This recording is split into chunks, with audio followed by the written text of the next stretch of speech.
दोस्तों, आपने कई फिल्मों में, कई कहानियों में अपने बड़े बुजुर्गों से सुना होगा कि नाग नागिन एक दूसरे से दूर नहीं रह सकते, एक दूसरे से दूरी बर्दाश्त नहीं कर सकते।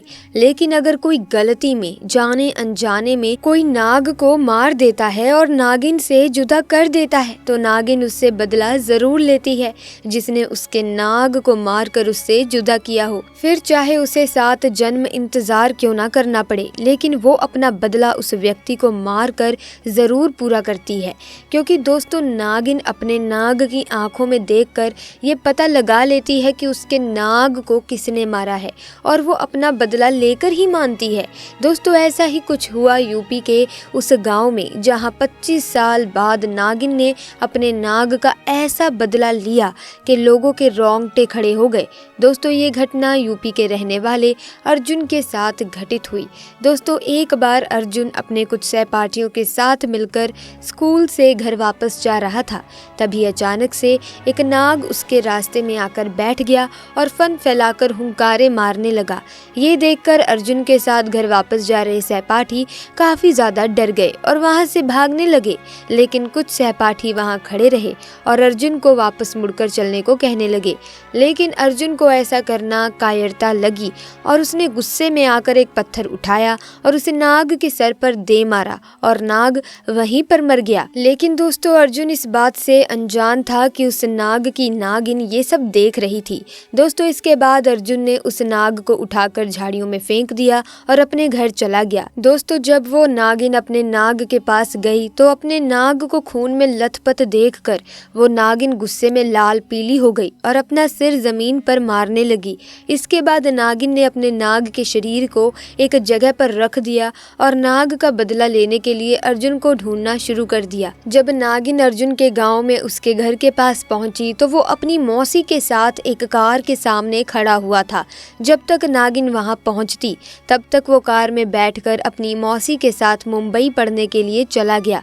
दोस्तों, अर्जुन पढ़ लिख कर डॉक्टर बन गया। अर्जुन की माँ का ब्याह काफी गरीब घर में हुआ था, जबकि उसकी बहन ने भागकर किसी बिजनेसमैन से शादी कर ली थी। लेकिन उसको संतान का सुख कभी प्राप्त ही नहीं हुआ था और इसीलिए उन्होंने अर्जुन को पालने का फैसला लिया।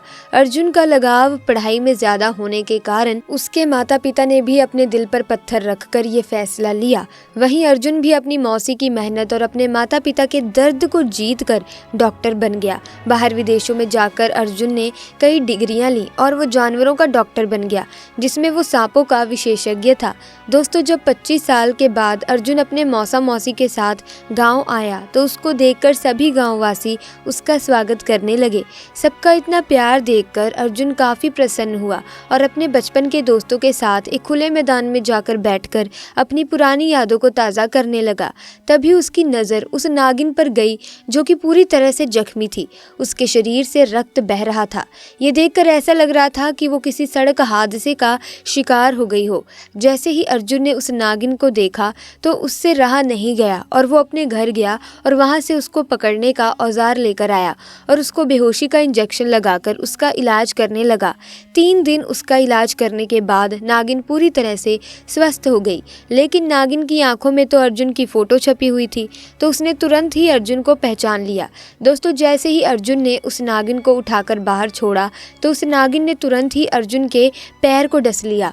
अर्जुन को डसते ही नागिन वहां से तुरंत भाग गई और कुछ देर बाद अर्जुन की मौत भी हो गई।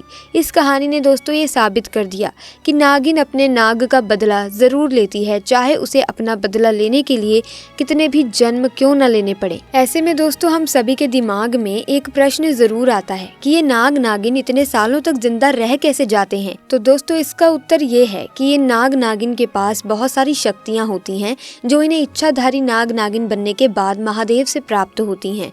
ऐसे में इन दिव्य शक्तियों के सहारे ये किसी का भी रूप धारण कर सकते हैं और कितने भी साल वर्ष ये जीवित रह सकते हैं जब तक इन्हें कोई मार ना दे। लेकिन दोस्तों, इन इच्छाधारी नाग नागिन को मारना कोई आसान काम नहीं है। इन पर सदैव महादेव की कृपा रहती है, जिनकी वजह से ये हमेशा बचे रहते हैं और सालों तक अपना जीवन व्यतीत करते हैं।